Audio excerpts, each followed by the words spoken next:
A couple of years ago, a small ornamental tree that was over here, maybe 15 feet tall, died.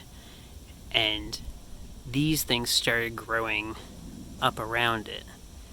And last year, I pulled the tree out, and I haven't done anything with this space because I know we have to do some work on the deck in the relatively near future, and that's going to disrupt whatever I try to put here anyway, so I figured I would just let it go for now. I wasn't sure what these were, but I thought they might be wild raspberries since the shoots that were coming up were looking kind of like raspberry shoots.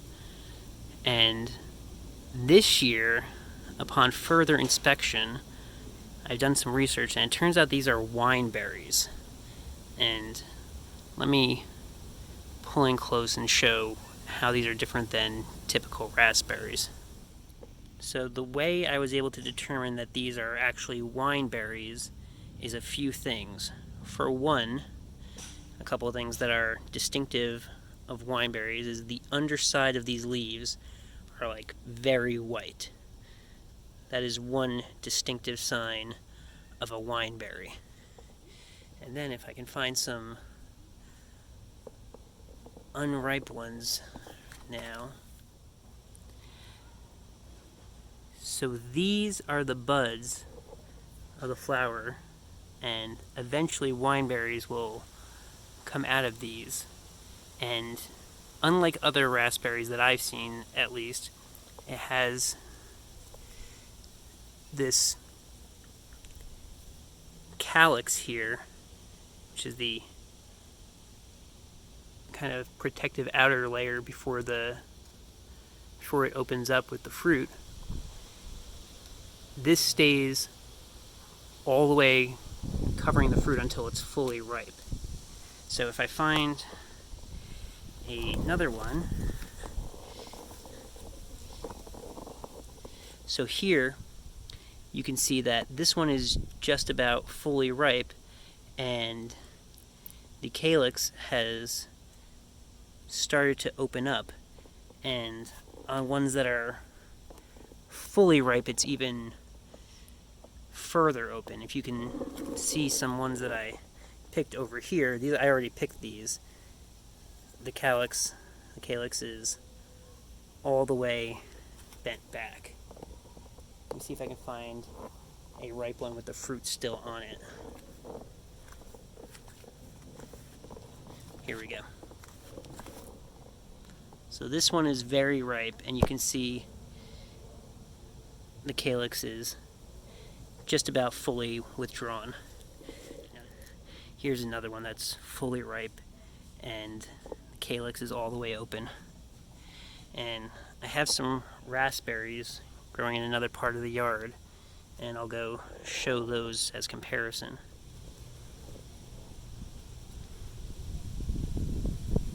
So this is a raspberry. I can't remember exactly what type of raspberry it is, but you can see how it's different. There's the calyx does not cover the unripened fruit at all. This is not ripe yet, and there's none of those little sticky hairs or anything, and the color is different. And wineberries are not native to North America. Were introduced from Asia, I don't know how long ago, but they were brought here either as an ornamental or to try to make hybrids with raspberries. But since then, they've broken containment and they're considered invasive in some places. And again, I didn't plant these. I don't know if the previous owner planted them, but I've never seen them here before. My best guess is that there used to be, when this tree was here, when we had a tree here before, there were birds that would sit in it, and my guess is that they ate a wineberry somewhere else, and the seed ended up here, and then when I pulled the dead tree out of this space, it was a perfect opportunity for the wineberry to take hold. So I'm not going to be leaving these here long term because I don't want to contribute to the invasiveness, but for now I'm going to let this fruit, and what I've been doing is I've been collecting the fruit every day for about a week now, and I'm probably going to do it for as long as it's going to fruit, which maybe is going to be another week or two, and I'm going to make a jam out of it. When you're making jam, it's actually helpful to have some underripe fruit in there, because the underripe fruit tends to have more pectin, which helps kind of the jam come together. And these, it's actually hard to get. You can't just pull out the underripe fruit because the calyx protects it. You could just take the whole calyx out and then pull it apart, of course. But since these are pretty small anyway, I think I'm just going to let them grow as big as they will and as ripe as they will, and I'll just pick them then so I can have as many berries as possible, and that way I can make more jam. I last picked the berries yesterday morning. It's Sunday afternoon now, and already there's a ton more that are ready to be picked, and you can see where I've already harvested a whole bunch. When you take these out, here I'll pick one now. Like a raspberry and unlike a blackberry, it leaves behind this little core right here, and so you end up with a hollow fruit. It's almost like a, I don't know, somewhat lemony raspberry maybe, because it's a little more tart. So the reason I didn't get much, if any, fruit last year on these, and I think I maybe got just a couple berries that were very small, is because they grow in a biennial way. I think that's the right word. Where the first year they will put up these shoots that don't have any fruit on them at all, and the following year you'll have these offshoots come off, and they're the shoots that have the berries on them. This is the original shoot that grew last year, and then this year off of that we have these side shoots that are producing the berries.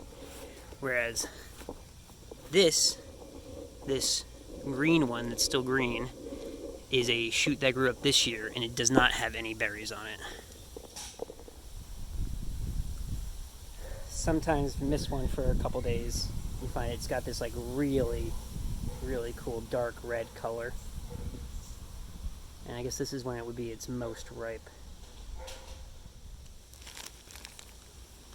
So this is what I've managed to get so far. This is a week's worth of harvesting, and like I said, they're small, so even though there's a lot of berries here, it's not that much. But I'm going to try to get as many of them as I can and then make jam. And since this is going to take a little while, maybe a week, maybe 2 weeks to harvest enough, I'm keeping them in the freezer. I guess I would prefer to use fresh if possible, but I don't think these would keep long enough, so I'm just gonna pick them all every day and store them in the freezer, and then I'll make the jam with them when I've gotten as many as it's willing to give me. Okay, so I collected my wineberries for about 2 weeks, and this is how much I have. It's not a lot, but I should be able to make a small batch of jam with it. So I'm just gonna weigh it out. Again, I collected these over a couple weeks, so I had to put them in the freezer so they would keep during the meantime. Okay, this is about 155 grams. So I'm just gonna put them right here in the pot, and I'm gonna measure out about as much sugar.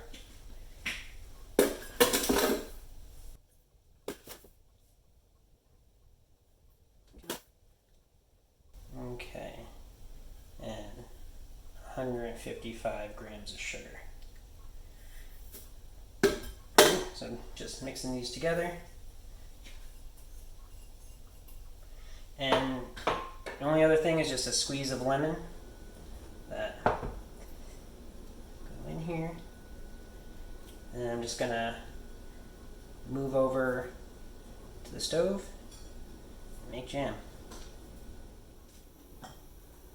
So I'm just gonna start this pretty low at first because I don't want the sugar to start to burn before the berries start giving off all their juice.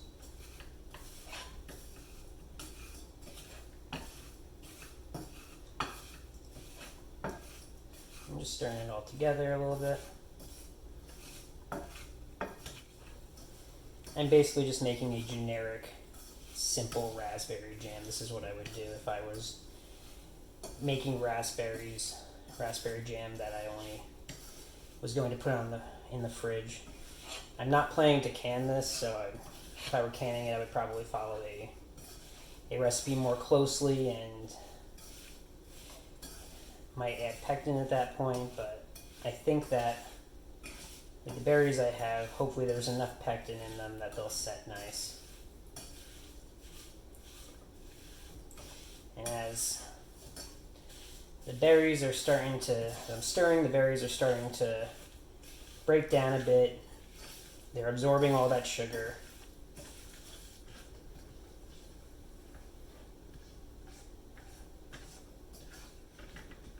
Alright, now that the juices have come out a lot, I'm going to turn up the temperature because I want to get this to start boiling at least for a moment. With all the sugar in here, as it starts to boil, it should start to come up the pot a bunch.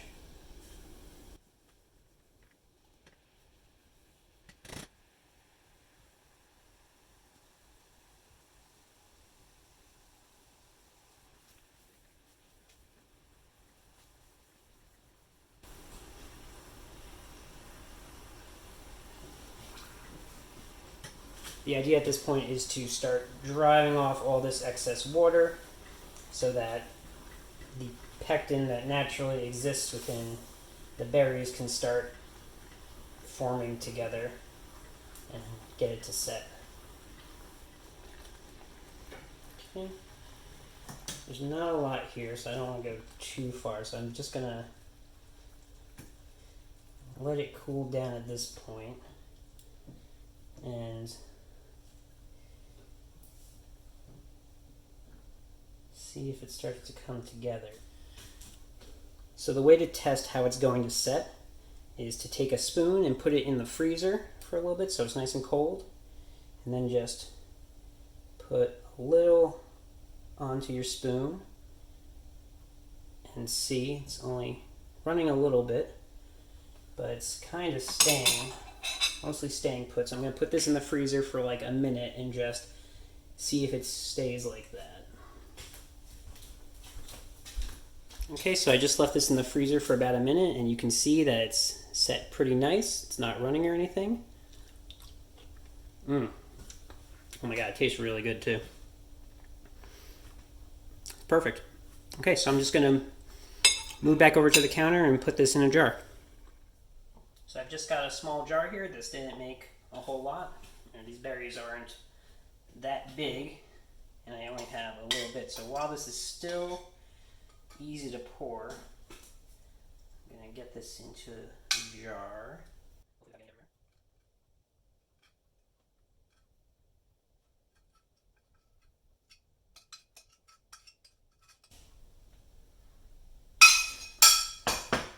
Okay. And again, I'm not actually canning this. I'm just going to keep this in the fridge, and it'll keep there for, I don't know, I'll probably keep it there. It'll probably only last a couple weeks, but there you go. Nice jar of Wineberry Jam.